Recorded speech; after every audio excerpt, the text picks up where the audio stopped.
ಶ್ರೀ ನಾಯ್ಕ್ ಅವರು ಬರೆದಂಥ ಒಂದು ಲೇಖನ ಆಧ್ಯಾತ್ಮದ ಕುರಿತು ವಿಶೇಷವಾದಂಥ ಒಂದು ಅಲೆಯನ್ನು ಮೂಡಿಸಿದುದು, ಬಹಳ ಒಂದು ಮಾರ್ಮಿಕವಾಗಿ ಚಿತ್ರಣಗೊಂಡದ್ರ ಬಗ್ಗೆ ಅವರು ಬಹಳ ವಿಮರ್ಶಾತ್ಮಕವಾಗಿ ಮಾತಾಡಿದರು. ಗಾಂಧೀಜಿ ಚಿಂತನೆ ಹಾಗೂ ಅಂಬೇಡ್ಕರ್ ಕುರಿತು ವಿಶೇಷವಾಗಿ ಎಂ.ಐ. ಜೋತಾವರ್ ಹಾಗೂ ನಾಡಿನ ಹಿರಿಯ ಸಾಹಿತಿ ಡಾಕ್ಟರ್ ಅರ್ಜುನ್ ವೈ ಪಂಗನ್ನವರವರು ಮಂಡಿಸಿದಂಥ ಆ ಲೇಖನಗಳ ಸಂಗ್ರಹದ ಕುರಿತು ವಿಶೇಷವಾದಂಥ ಚರ್ಚೆಯಾಯಿತು. ಈ ಕರ್ಣ ಹಸಿಗೆ ಅನ್ನುವಂಥ ಒಂದು ಕೃತಿ ಕುರಿತು ಸಂಪಾದನೆ ಮಾಡಿಕೊಟ್ಟಂಥ ಶ್ರೀ ಬಿ.ವಿ. ಹಿರೇಮಠವರ ಒಂದು ಈ ವಿಶೇಷವಾದಂಥ ಒಂದು ಲೇಖನ ಎಲ್ಲರ ಗಮನ ಸೆಳೆಯಿತು.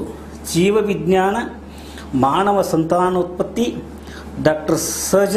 ನಾಗಲೋಟಿ ಮಠವರು ಹಿಂದೆ ಮಾಡಿದ ಉಪನ್ಯಾಸಗಳ ಸಂಗ್ರಹ, ಜೊತೆಗೆ 12ನೇ ಶತಮಾನದಲ್ಲಿ ಚನ್ನಬಸವಣ್ಣನವರು ಶಿಶುವಿನ ಬೆಳವಣಿಗೆ ಹಾಗೂ ಗಂಡು ಹೆಣ್ಣುಗಳ ಉತ್ಪತ್ತಿ ಕುರಿತು ವಿಮರ್ಶಾತ್ಮಕವಾದಂಥ ವಿಚಾರಗಳು ಇಲ್ಲಿ ವಿಶೇಷವಾಗಿ ಎಲ್ಲರ ಗಮನ ಸೆಳೆದವು. ಹಾಗೆಯೇ ಸಿರಿಸಂಪಿಗೆ ತೌಲನಿಕ ಅಧ್ಯಯನ ಡಾಕ್ಟರ್ ಚಂದ್ರಶೇಖರ್ ಕಂಬಾರವರ ಈ ಕೃತಿಯ ಕುರಿತು ಇಲ್ಲಿ ಶ್ರೀ ಮಾರುತಿ ದಾಸನ್ನವರು ಸಂಗ್ರಹಿಸಿಕೊಟ್ಟಂಥ ಸಂಪಾದನೆ ಬಹಳ ವಿಶೇಷವಾದ ಗಮನ ಒಂದು ಸೆಳೆಯಿತು. ಈ ಒಂದು ಸಂದರ್ಭದಲ್ಲಿ ಅರ್ಥಪೂರ್ಣವಾಗಿ ವಿಮರ್ಶೆಯನ್ನು ಮಾಡಿದಂಥ ಪ್ರೊಫೆಸರ್ ಸಂಗಮೇಶ್ ಗುಜಿಗೊಂಡವರ ಕುರಿತು ಸಭೆಯಲ್ಲಿ ಹರ್ಷದಿಂದ ಕರತಾಡನವಾಯಿತು. ಈ ಸಂದರ್ಭದಲ್ಲಿ ಈ ಗೋಕಾವಿಯ ಬುತ್ತಿಯನ್ನು ಕಟ್ಟಿಕೊಟ್ಟಂಥ ಲೇಖಕರು ಸುಮಾರು 35 ಲೇಖಕರಿಗೆ ಈ ಪುಸ್ತಕಗಳನ್ನು ಆವತ್ತು ಅಭಿನಂದನಾಪೂರ್ವಕವಾಗಿ ಹಂಚಲಾಯಿತು.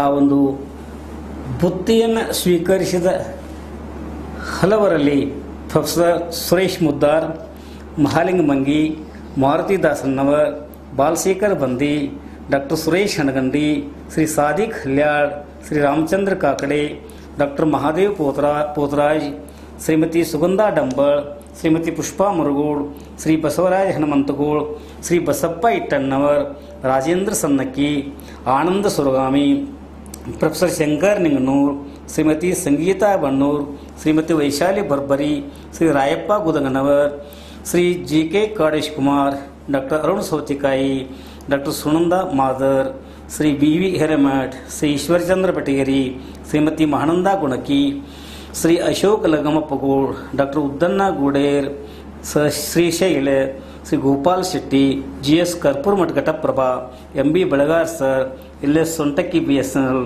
ಸುರೇಶ್ ಎಂ.ಬಿ. ದೇಸಾಯಿ, ಶ್ರೀ ಹೊಸಮನಿ